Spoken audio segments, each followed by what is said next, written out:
The girl stole a mink coat and wrapped it around her thigh, lowering her skirt to hide it, ready to claim it as her own. She was a habitual thief and a drug addict, selling stolen luxury goods at low prices just to feed her craving for that fleeting high. But you can't dance on the edge of a river forever without getting wet. This time, her luck ran out. The moment she stepped outside, a security guard tackled her to the ground. They dragged her into the storage room. This time, the evidence was undeniable, caught red-handed. As the guard pulled out the mink, he noticed the track marks on her body and instantly developed vile intentions. When his coworker tried to stop him, the guard snapped back angrily. This junkie ain't gonna do shit.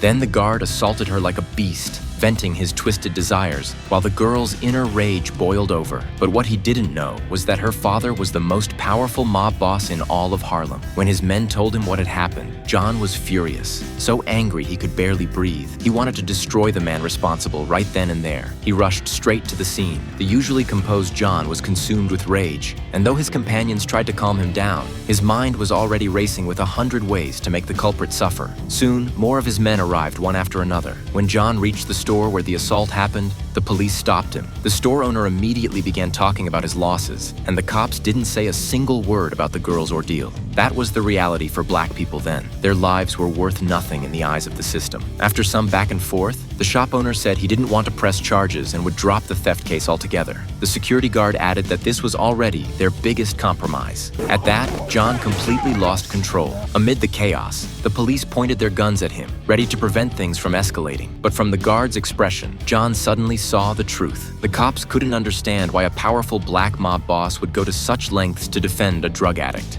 That's my daughter! The real culprit now realized how serious the situation had become. Meanwhile, a crowd of black onlookers gathered outside the shop. To protect his community's image, John didn't publicly expose the security guard who had violated his daughter. To keep up appearances, the police took the guard away. But John wasn't the kind of man to swallow an insult, nor would he ever let a scumbag like that walk free, especially not one from within his own community. When the rapist next faced John, he wept crocodile tears. I'm sorry. I didn't know it was your daughter.